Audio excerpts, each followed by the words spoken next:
কেমন আছেন সবাই? এই যে আমরা হাসব্যান্ড ওয়াইফ কারওয়ান বাজার যাচ্ছিলাম। তো আমরা আসলে এখনও সেইভাবে এক্সপার্ট হই নাই। আমরা ফেস নিয়ে সুন্দর করে ভিডিও করতে চাই, কিন্তু আসলে কিভাবে করতে পারবেন আমাকে সেইভাবে এখনও মেন্টালি প্রস্তুত নই। তো এই যে মাছের বাজারে আসছি, মাছ তো কিনেছি, তো সবসময় ভিডিও করা সম্ভব হয় না। সবজি বাজারে এসেছি, অনেকগুলো সবজি কিনেছি। ফাইনালি আমরা যে শেষে আসার পথে ভাবছি একটা কাঁঠাল কিনবো। তো কাঁঠাল কিনতে যেটা হয়েছে, আমরা আসলে কাঁঠাল চিনতে পারি নাই। আমরা অথচ কাঁঠালের দেশে মানুষ, আমরা কাঁঠাল কিনে খাবো এটা ভাবতেই পারি না। কিন্তু তারপরও যেহেতু শহর এলাকায় থাকি, সবসময় গ্রামে আসা যাওয়া করা সম্ভব হয় না, তাই কাঁঠালটা কিনেছিলাম। আর মাছ কিনেছি 3 রকমের। তো এর আগে 2টা মাছ, একটা ছোট মাছ আর একটা হলো কিনেছি ট্যাংরা মাছ।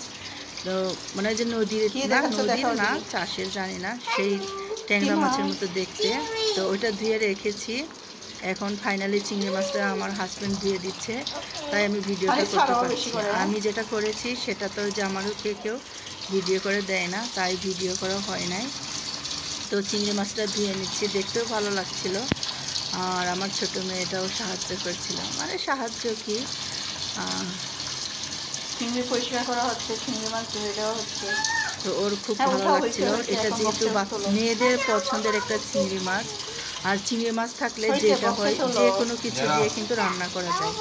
মনে করেন যে অল্প একটু চিংড়ি মাছ দিয়ে রান্না করলেও মনে হয় যে না, খেতে পারছি। যদিও বা সব জিনিসের দাম অনেক বেশি, কিন্তু খেতে তো হবে। আর চিংড়ি মাছটা আমি দেখলাম যে বাচ্চারাও যেহেতু পছন্দ করে, আর একটু আয়ও হবে। অল্প একটু মাছ জাস্ট একটু দিয়ে রান্না করব একটা ফ্লেভারের জন্য, তো অনেক দিন খাওয়া যাবে। তো এইখানে পুরোপুরি 1 কেজি চিংড়ি মাছও কেনা হয়নি, এখানে 1 কেজির মতো চিংড়ি মাছ আছে। তো এখন না বাজার থেকে আসছি অনেক ক্লান্ত, তাই মাছগুলো যে কেটে কুটে রাখবো সেই এনার্জিটা নাই। কিন্তু আমার হাজব্যান্ড না দিয়ে রাখতে দিবে না, তাই দিয়ে রেখে দিয়েছি ফ্রিজে। তারপরে যে কাঁঠালটা কিন্তু অর্ধেক করে ধোয়া হয়েছে, সেটা কেন যেন ভিডিওতে আসে না। কাঁঠালটা খুব ভালো করে ধুয়েছে। তো কাঁঠালটা যেটা হয়েছে, কাঁঠাল নিশ্চয়ই এটা ভালো কাঁঠাল ছিল, কিন্তু যেটা হয়েছে সেটা হলো অনেক দিন আগে পাকা ছিল কাঁঠালটা। কাঁঠাল কিন্তু বেশি পাকার পর অনেক দিন রাখলে সেই কাঁঠাল কিন্তু খেতে ভালো লাগে না। তো কাঁঠাল থেকে আমরা আসলে কেনার সময় ঘ্রাণ পাচ্ছিলাম না। আমাদেরও এটা মানে আরও রাতে কিনেছি, তো তাই ঠিক মতো বুঝতে পারিনি। তারপরে যে বোটার অংশটা দেখতে পাচ্ছেন, বোটাটা কিন্তু অনেক পুরনো হয়ে গেছে। তো আপনাদেরকে রিকোয়েস্ট করব, অবশ্যই কাঁঠালের বোটা দেখে কিনবেন।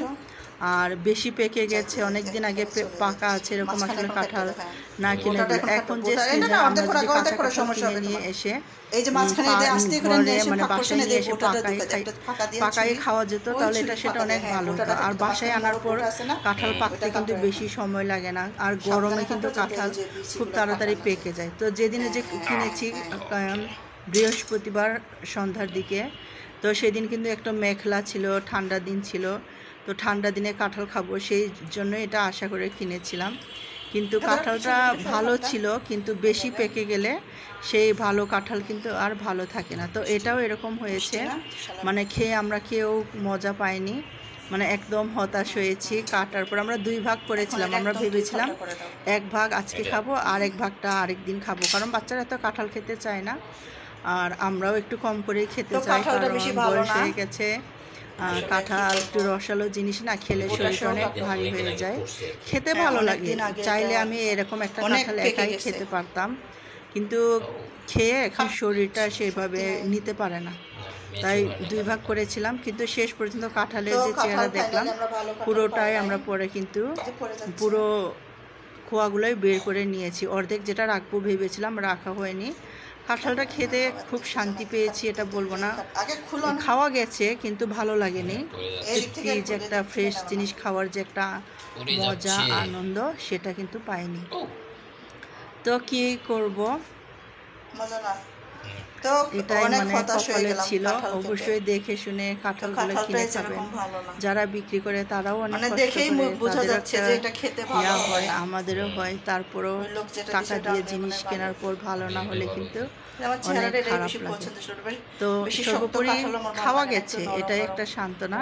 ফেলে দিতে হয়নি, খেতে পেরেছি, এটাই হলো আমাদের জন্য সান্ত্বনা। তো আপনারা যারা আমার সাথে আছেন, আমার পুরো ভিডিওগুলো শেষ করে দেখছেন, আপনাদের সবাইকে অনেক ধন্যবাদ জানাচ্ছি। সবাই অনেক ভালো থাকবেন, সুস্থ থাকবেন, আর সিজনাল ফল খাবেন। যে যে দেশেরই মানুষ হন না কেন, দেশি ফল